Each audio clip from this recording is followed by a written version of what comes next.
ایمان کیا ہے؟ الایمان بین الخوف والرجاء، اللہ کی رحمت کی امید بھی رکھنا اور اللہ کا خوف بھی رکھنا، اس کی درمیانی کیفیت کا نام ایمان ہے۔ اللہ سے ڈرتا بھی رہے، احساس بھی پیدا کرے کہ کہیں میرا مالک ناراض نہ ہو جائے، لیکن نا امید نہ ہو۔ بہت بڑا گناہ گار بھی نا امید نہ ہو، یہ سمجھ لے کہ اللہ معاف کرنے والا ہے۔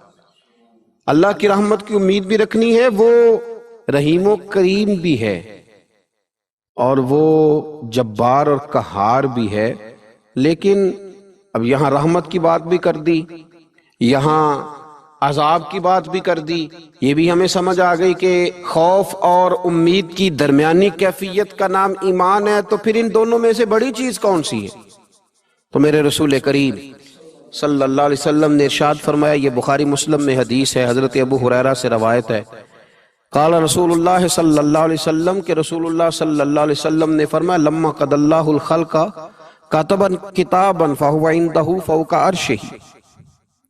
حضور صلی اللہ علیہ وسلم فرماتے ہیں اللہ تعالیٰ نے جب مخلوق کو پیدا فرمانے کا فیصلہ کیا تو ایک تحریر لکھی تھی، ایک تحریر لکھی جو رب کے پاس عرش کے اوپر موجود ہے۔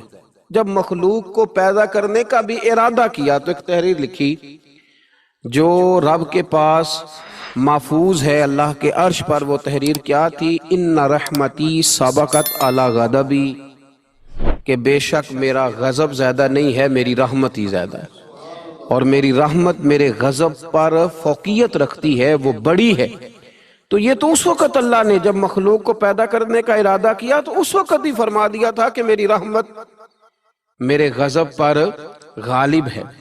تو اللہ سے ڈرنا بھی ہے، اللہ کی رحمت کی امید بھی رکھنی ہے، لیکن ذہن کے اندر یہ بات ڈال لیں کہ اللہ کا غضب زیادہ نہیں، اللہ کی رحمت ہی زیادہ ہے، وہ فضل ہی زیادہ فرماتا ہے، فضل کرنے کو پسند کرتا ہے۔ حضرت شیخ الحدیث مولانا معراج الاسلام صاحب نے ایک جگہ لکھا ہے کہ کسی نے مجھ سے پوچھا ہے کہ قبر میں صرف یہ پوچھا جائے گا من ربو کا ما دینو کا، یہ پوچھا جائے گا تیرا رب کون ہے، تیرا دین کیا ہے، تو نبی پاک علیہ السلام کے بارے میں دنیا میں کیا کہا کرتا تھا؟ اعمال کا حساب نہیں ہوگا، فرشتے پوچھیں گے تو اتنا پوچھیں گے اور پھر اس کے لیے جنت کی کھڑکی یا دوزخ کا دروازہ معاذ اللہ کھلنے کا فیصلہ ہو جائے گا۔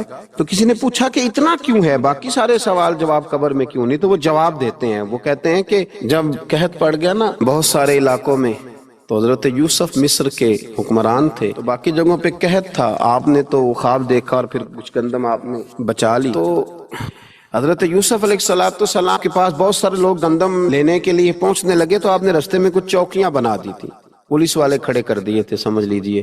تو ان سے کہا تھا کہ جو آدمی گندم لینے کے لیے آیا اس سے پہلے اس کا نام پتہ پوچھو، بلدیت پوچھو، اور یہ پوچھو کیا لایا ہے، وہ کس چیز کے عوض گندم لینے آیا ہے، پیسے لایا ہے، کوئی اور چیز لایا ہے، یہ پوچھو۔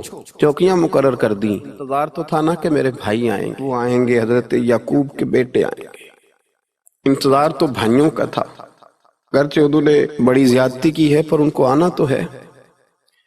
تو فرمانے لگے کہ سارے لوگ آئیں تو ان سے پوچھنا کہ وہ کہاں سے آئے ہیں، وہ کون ہیں اور کیا لائے ہیں، یہ بھی پوچھنا۔ لیکن فرمایا جب کنعان کے لوگ آئے نا تو بس اتنا پوچھ لینا وہ کون ہے، یہ نہ پوچھنا کیا لے کے آئے۔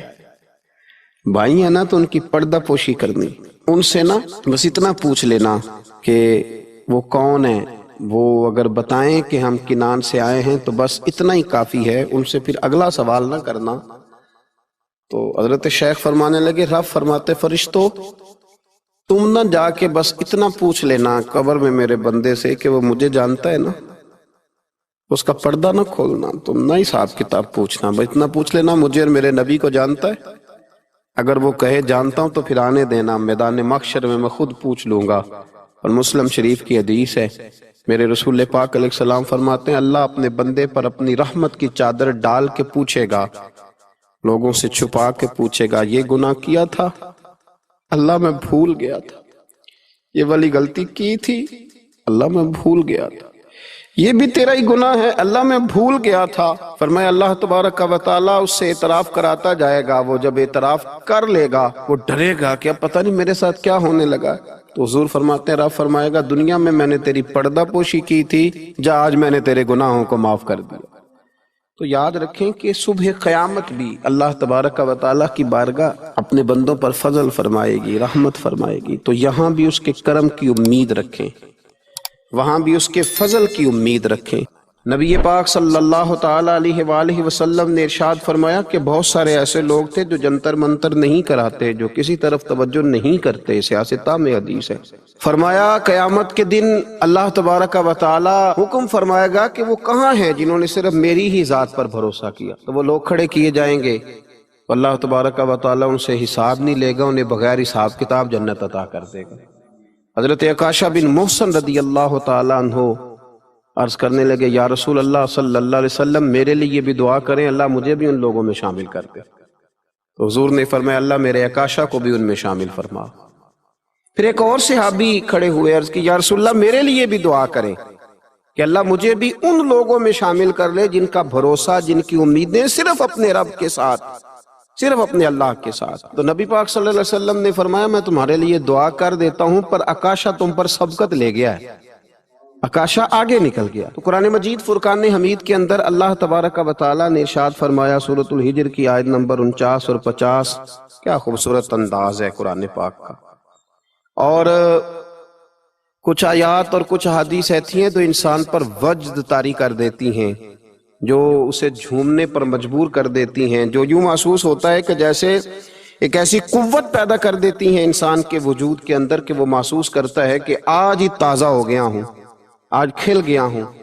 اللہ کریم نے ارشاد فرمایا نبی عبادی انی انا الغفور الرحیم، فرمایا محبوب میرے بندوں کو خوشخبری دے دو کہ میں بڑا ہی معاف کرنے والا اور بڑا ہی رحم فرمانے والا ہوں۔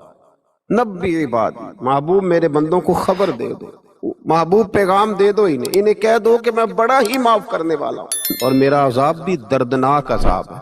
پہلے ذکر کیا رحمت کا، پہلے بات کی رحمت کی، پھر فرمایا کہ میرا عذاب بھی دردناک۔